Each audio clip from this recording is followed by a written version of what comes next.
The sky above Black Mesa bled shades of copper and blood orange, casting long shadows across a land too proud to weep. Wind whispered through the brittle mesquite, carrying with it the scent of dust, dried grass, and time. On the edge of that emptiness stood Jedediah Boone, a man half made of silence and old grief.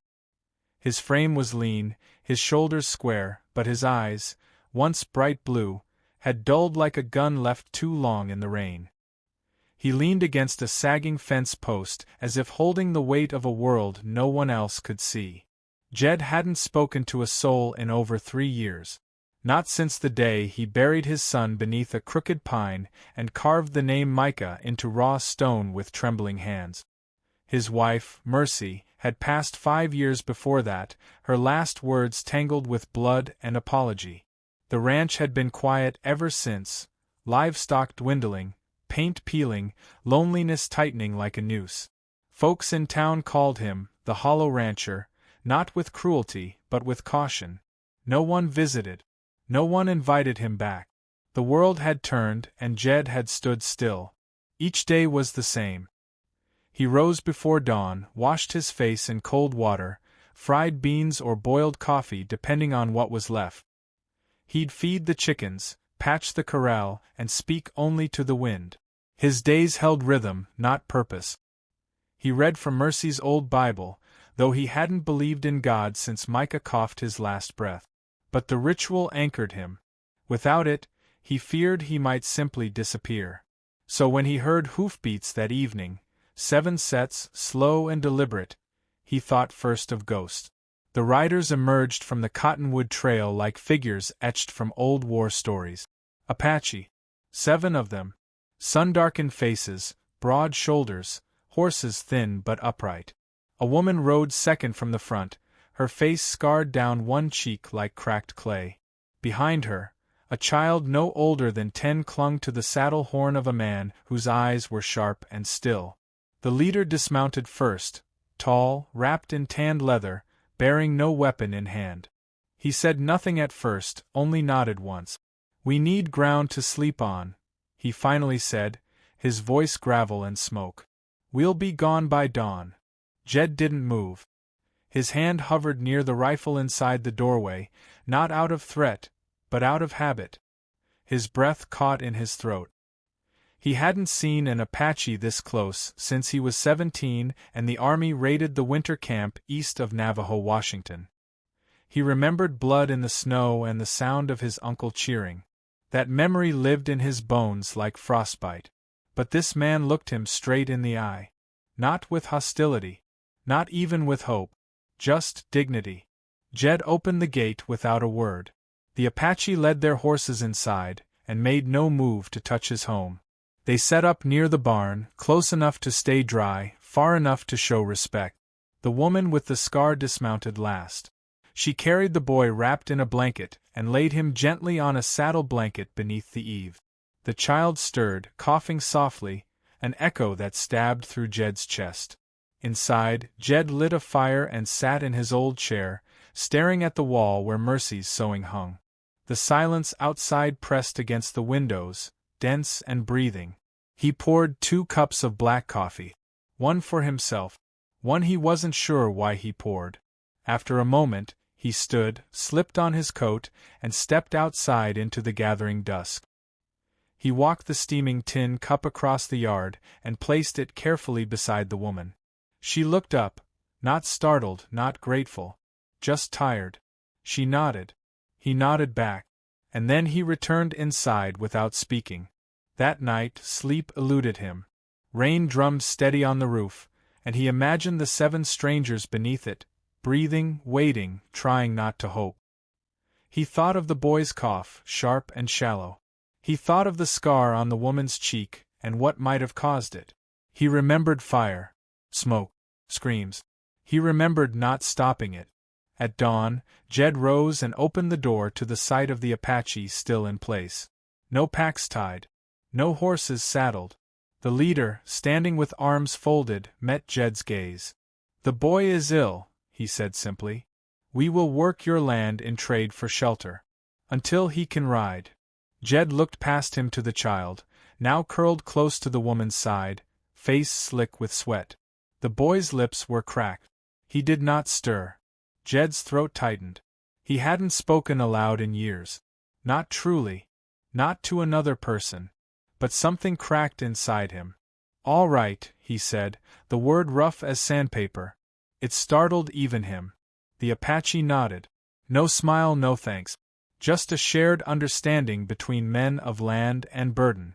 Jed turned and walked back inside, heart thudding like hooves in his chest.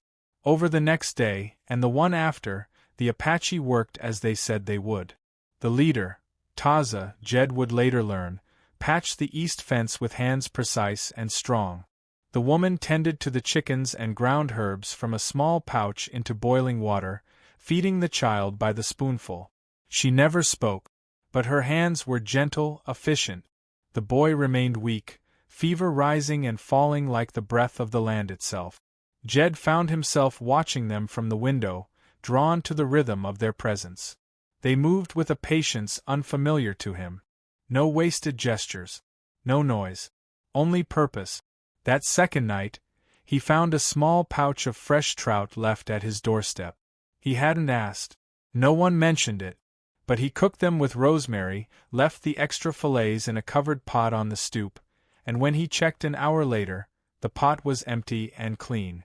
Trust did not bloom between them, but something quieter did. Tolerance, maybe. Or the first stirrings of grace. On the third morning, a rider came from town. A ranch hand, rough-faced and wary. He pulled his horse up hard near the gate. "Heard you got company," he called, voice edged with disdain. "Word's gettin' round." Jed stood from his porch, hand on his hip. "They ain't both there'n nobody," he said, slower this time, more certain. The man spat in the dirt. "You don't owe 'em nothin', Boone. Be careful who you shelter." Jed didn't answer. Just stared until the man turned his horse and galloped off into the dust. That night, the wind picked up again, rattling the bones of the house. Inside, Jed sat at the fire, nursing old coffee, staring at the boy's shape through the warped glass. The child was sleeping now, brow less furrowed. Beside him, the woman sat sewing, the firelight catching her scar and softening its shape. He didn't know her name. Didn't know any of their names. But he knew their silence. And somehow, it spoke more than any sermon he'd ever heard. The days stretched thin under a pale summer sun, the kind that bleached bone and sky alike. Jed moved through his ranch with a quiet unfamiliar to him now, not the hollow quiet of years past, but a silence shared. The Apaches worked with soft efficiency. No words wasted, no movements for show. Each of them carried the weight of survival in the lines of their backs and the steadiness of their eyes. And though Jed did not ask, he watched.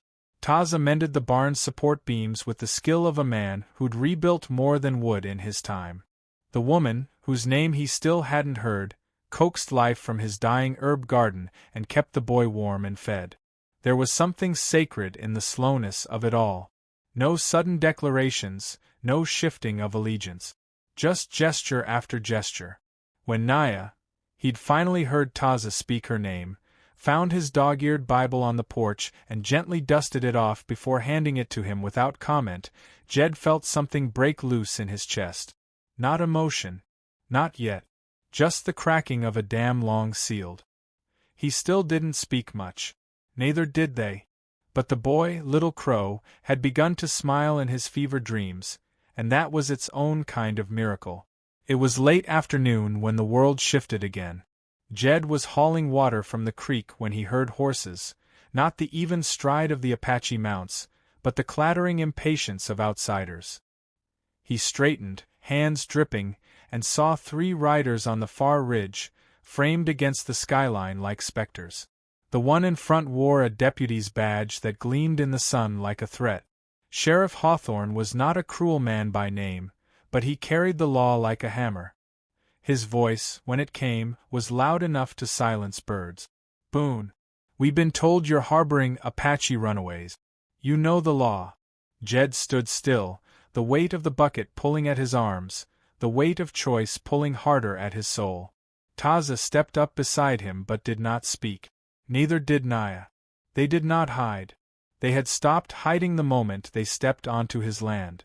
Jed set the bucket down and wiped his hands on his trousers.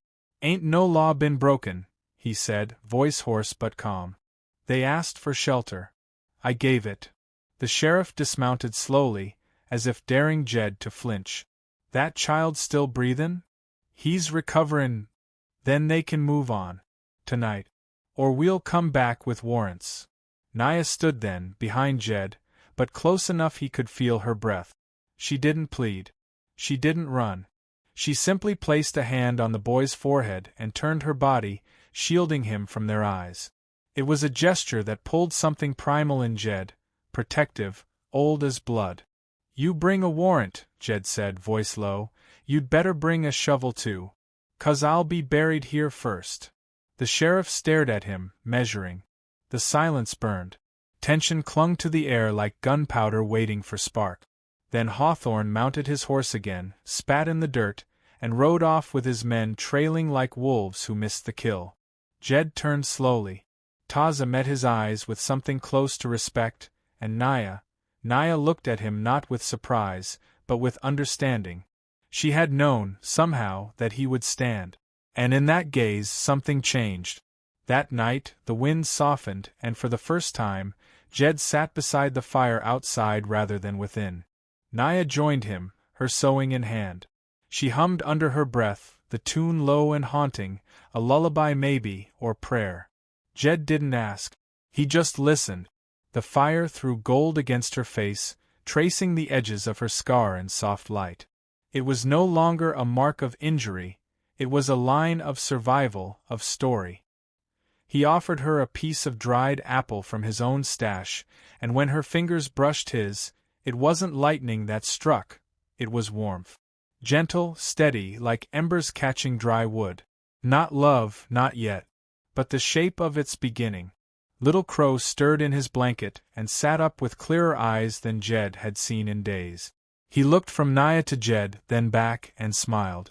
The following morning, the town did not send riders. Nor did they the next. Instead, word began to shift. Jed heard it from the edge of town when he went for salt and flour, the murmur of gossip changing course. "He's lost his mind," someone said. "Or found his soul," someone else replied. Back at the ranch, life settled into a rhythm. Taza showed Jed how to reinforce the north fence with rawhide braiding stronger than wire. Naya started planting onions and sage behind the chicken coop. Little Crow began to speak in whispers, pointing out animals, mimicking birds, teaching Jed Apache words with shy patience. Jed found himself rising before dawn not out of habit, but anticipation. He cooked extra. He laughed once. It startled them all.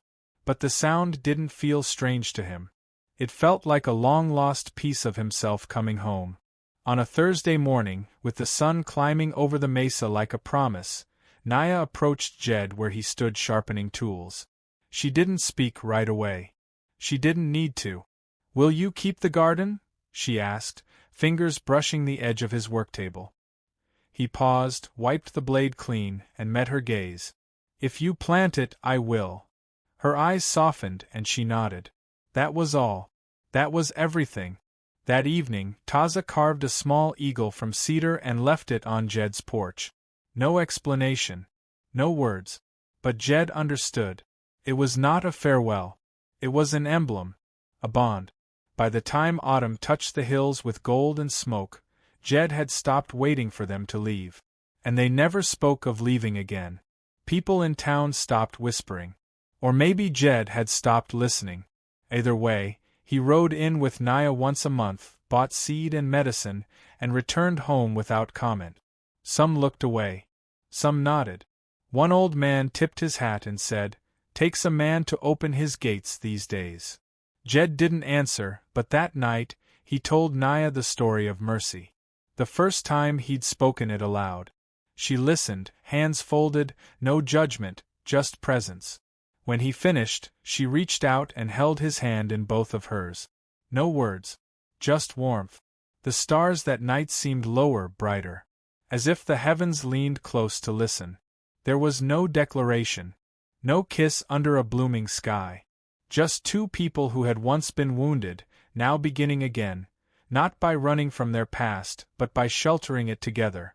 And Jed, who once chose silence over pain, found that in the soft rustle of Naya's skirt in the hallway, in the boys' laughter echoing through the barn, in the quiet strength of Taz's daily work, he had found his voice again. It didn't shout. It whispered. But it was enough.